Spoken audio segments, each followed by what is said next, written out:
بالکل، اور جیسے کہ D G I S P R بھی کہہ رہے تھے کہ ہم مزید طیاروں کو بھی نشانہ بنا سکتے تھے، لیکن ہم نے ریسٹرینٹ کا مظاہرہ کیا، اور یہ جو سفید جھنڈے لہرائے جا رہے ہیں یہ اس بات کا ثبوت ہے کہ پاکستانی فوج بھرپور طریقے سے ان کو بالکل انہیلیٹ کر سکتی تھی، لیکن وہاں پر سفید جھنڈے لہرا دیے گئے۔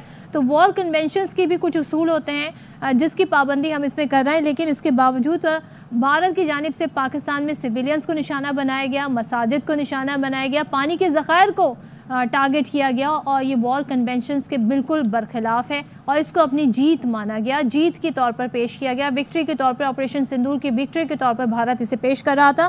شہری رحمان صاحبہ ہمارے ساتھ موجود ہیں، پاکستان پیپلز پارٹی سے سینیٹر، سابق سفیر بھی ہیں، رہ چکی ہیں امریکہ میں۔ تھینک یو سو مچ شہری صاحبہ ہمیں جوائن کرنے کے لیے۔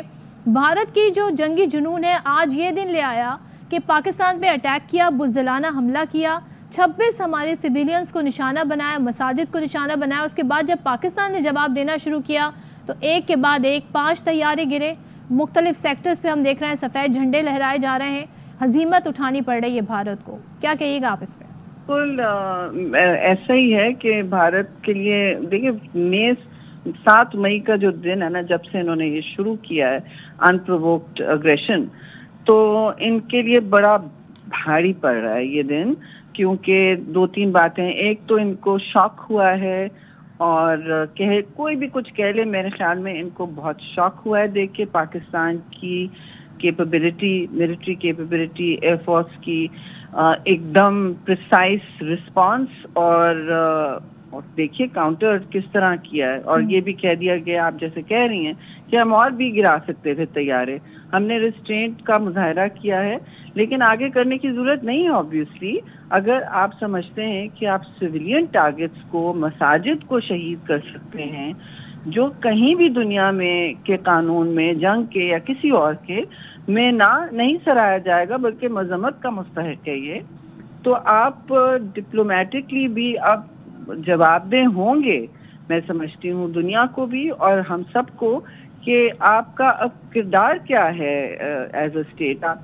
آپ ایک دہشت گرد ریاست بن گئی ہیں، جو بغیر کسی قوانین کے، بغیر کسی، آپ اپنے ملک میں جو چاہیں کر رہے ہیں، وہاں آپ انڈین آکوپائڈ کشمیر میں نسل کشی، جینوسائڈ کر چکے ہیں۔ اب آپ سمجھتے ہیں کہ ایز اے اسٹیٹ آپ اپنے جہاز اڑا کے دوسرے ممالک میں میسائل داغیں گے سویلین ٹارگٹس کو، انپرووکڈ اٹیکس میں، بزدلانہ اٹیکس جو رات کی اندھیرے میں انہوں نے کیے ہیں۔ ٹھیک ہے، ان کو اب سب پاکستان کی پلوامہ میں بھی ان کو کیپیبلٹی پتہ چل گئی تھی، لیکن وہ سیکھے نہیں کچھ۔ اب دیکھیے کہ صورتحال ان کے سامنے ہے، اور اب تو پاکستان رد عمل آرٹیکل 51 کے مطابق حق رکھتا ہے پروپورشنٹ رسپانس کا، اور وہ نیشنل سیکیورٹی کمیٹی تو ملے گی، تو میں سمجھتی ہوں مربوط اور بہت کمپریہنسو جواب ہوگا۔ اور دوسری بات یہ کہ ان کو یہ بھی خیال تھا کہ پاکستان منتشر ہے، کہیں یونائٹڈ نہیں ہے، بڑی اس طرح کی باتیں کری تھی۔ دیکھیے سیاسی اونچ نیچ ایک طرف، پاکستان بالکل متحد ہے، اور یہ پیغام جا چکا ہے سب کو کہ اس صورتحال میں پاکستان کا ہر بچہ، ہر شہری جو ہے متحد کھڑا ہے اپنی مسلح افواج کے ساتھ۔ وہ اس وقت قربانی دے رہے ہیں سرحدوں پہ، ان کی فیملیز پر جو گزر رہی ہے ہمیں یاد رکھنا چاہیے۔ اور لیکن سب جو ہیں بہادری کے علم بردار ہیں، یہ نظر آ رہا ہے۔ اب بھارت کو سوچ لینا چاہیے کہ وہ جو اپنی جنگی جنون میں اپنے آگے بڑھنے کے ہم یہ کر دیں گے، اب تو انہوں نے کچھ کہا کہ وہ کسی ڈیم پر بھی حملہ کرنے کی بات کریں۔ دیز آر ٹیررسٹ اٹیکس جی، یہ وار مانگرنگ سے بھی آگے ہے، یہ ٹیررزم ہے، کیونکہ یہ کسی قوانین کے مطابق نہیں ہے۔ تو attacking civilians, unprovoked attack on civilians and also on water targets, یہ بالکل اینٹی ہیومینیٹیرین ہے۔ اس کا مطلب یہ تو دہشت گردی کے میری نظر میں یہ دہشت گردی کے زمرے میں آتا ہے، اور پاکستان کو یہ کہنا بھی چاہیے۔ تو پاکستان کو کس طرح سفارتی طور پہ انگیج کرنا چاہیے اور ان ایشوز کو ہائی لائٹ کرنا چاہیے شہری صاحبہ؟ دیکھیے یہ بات تو یہ طویل بات ہے، لیکن سمپل بات تو یہ ہے کہ ہم اکثر و بیشتر نہیں کہتے، جیسے جعفر ایکسپریس کا ہوا، کلبھوشن یادو آپ دیکھیں کوئی بابا وہ انڈین ملٹری آفیسر پاکستان میں جاسوسی کرتا ملا ہے، پکڑا گیا ہے. کوئی مطلب بغیر شواہد کے ہم نہیں بیٹھے. آپ کے پاس تو اتنے شواہد ہیں تو مطلب آپ ڈنکے کی چوٹ پہ پریزنٹ کر سکتے ہیں، اور پریزنٹ کرنے چاہیے تھے. اب کوئی اس طرح کی مطلب یہ نہیں ہونی چاہیے کہ جی بیک چینل پہ یہ ہو رہا ہے. بیک چینل پہ جو ہوتا ہے، جب آپ کو اس طرح کی ایویڈنس ملتی ہے آپ اسے فوری طور پر پریزنٹ کریں. آپ بھارت کی جو یک طرفہ جاریت چل رہی ہے وہ تو مطلب کینیڈا میں آپ نے دیکھی ہے، ہر جگہ دیکھی ہے. تو اب آپ اس کو پریزنٹ کریں کہ یہ اب ایک نیوکلیئر اسٹیٹ دو ہیں دونوں، ہم نے ریسٹرینٹ دکھائی، تو آپ ہمیں پرووک کر کر کے اس طرح جی سکتے ہیں خطے میں کہ ہم ایک جسے کہتے ہیں نا اسکول یارڈ میں بلی ہوتا ہے، اس طرح ان کا بیہیویئر ہو رہا ہے. اور اسکول یارڈ کے بلی کو ٹھکانے لگانا ایک ہی طریقہ ہوتا ہے. ان کو ان کا اسکول ماسٹر خود کال کرے گا، آپ دیکھ لیجئے گا، اور آپ بھی اپنا جواب دیں تو پھر ڈٹ کے تو ان کو کچھ سمجھ آئے گی. مگر یہ نہیں کر سکتے کہ وہ کھڑے ہو کے رات کو کہیں کہ ہم نے 9 جگہ اٹیک کیا ہے آپریشن سندور. تو ان کو بھی تندور میں جانا پڑے گا نا. یہ تو ابھی انہوں نے ٹریلر دیکھا ہے، کہیں وہ فلم کس طرح برداشت کریں گے اگر نکلی تو. What do you expect from international bodies like جو کنٹریز ہیں، کیا ان کا ریئیکشن ہونا چاہیے؟ بات تو سب یہ کر رہے ہیں کہ ڈی ایسکلیشن ہونی چاہیے، لیکن بھارت کا جو اس میں رول ہے، ظاہر ہے بھارت نے آغاز کیا، بھارت نے شروعات کی، جنگ مسلط کر دی. آپ کیا سمجھتی ہیں رسپانس کیا ہونا چاہیے؟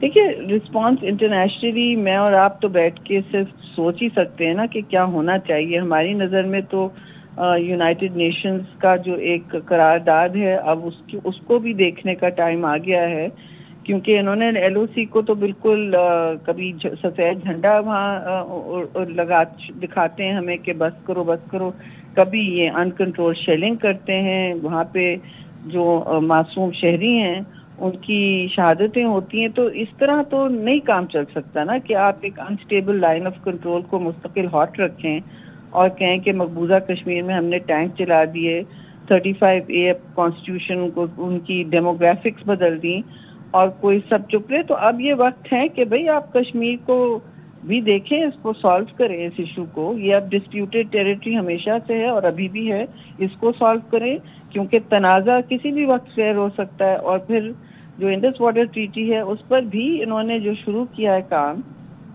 یہ تو بالکل ہی مطلب واٹر ٹیررزم کے زمرے میں آتا ہے. کہیں دنیا میں ایسا نہیں ہوتا ہے. تو ان کے یہ باتیں انٹرنیشنلی سب کو نظر بھی آ رہی ہیں، اور وہ اپنی جب پوری یہ سرات کی انفارمیشن نکلے گی 7 مئی کے، جب دھند کلیئر ہوگی اور پاکستان بھی انفارمیشن اب دن میں ریلیز کر رہا ہے، تو سفارت خانے بھی اسیس کریں. ہمارے لوگوں کو ڈائریکٹ کانٹیکٹ میں ہونا چاہیے ڈیلی سفارت خانوں کے ساتھ، اور باہر جو ہمارے سفارت خانے ان کو وہاں کی ان مالک کے خارجہ وزارتوں کے ساتھ ڈیلی کانٹیکٹ میں ہونا چاہیے. UN میں آپ کم از کم جنرل اسمبلی میں تو جو بھی ریزولوشنز موو کر سکیں یا اپنا اسٹیٹمنٹ تو وہاں دینا شروع کریں. ریزولوشن کے لیے وقت چاہیے ہوتا ہے، اسٹیٹمنٹ دینا شروع کریں.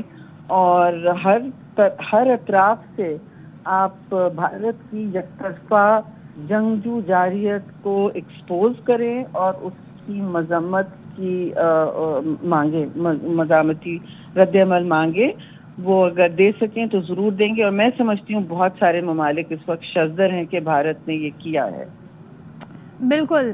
شہری رحمان صاحبہ ہمارے ساتھ تھیں، تھینک یو سو مچ. اور پاکستان یونائٹڈ ہے اور پاکستان کی فوج بھرپور طریقے سے جواب بھی دے رہی ہے. یہ سلسلہ جاری ہے اور ہم ایک کے بعد ایک سیکٹر پر دیکھ رہے ہیں بھارتی فوج کی جانب سے شکست کو تسلیم کیا جا رہا ہے، سفید جھنڈے لہرائے جا رہے ہیں، اور پاکستان کی جانب سے یہ میسج بھی دیا گیا ہے، پہلے ہی میسج دیا گیا تھا کہ شروعات ہم نہیں کریں گے، لیکن اگر آپ نے اٹیک کیا تو پھر رائٹ ٹو ڈیفینڈ ہمارے پاس ہے، اور پھر ہم اپنے دفاع کا حق محفوظ رکھتے ہوئے ہم جوابی کارروائی کریں گے، اور مؤثر جوابی کارروائی کریں گے، جس کا ہم نے عملی مظاہرہ دیکھا بھی، اور کس طریقے سے پاکستان نے پھر بھارت کو جواب دیا. بھارت کے 5 طیارے گرا دیے، جس میں 3 رافیل طیارے، ایک MiG-29، ایک Su-30 طیارہ ہے، ساتھ ہی ایک کامبیکٹ ڈرون بھی گرایا ہے.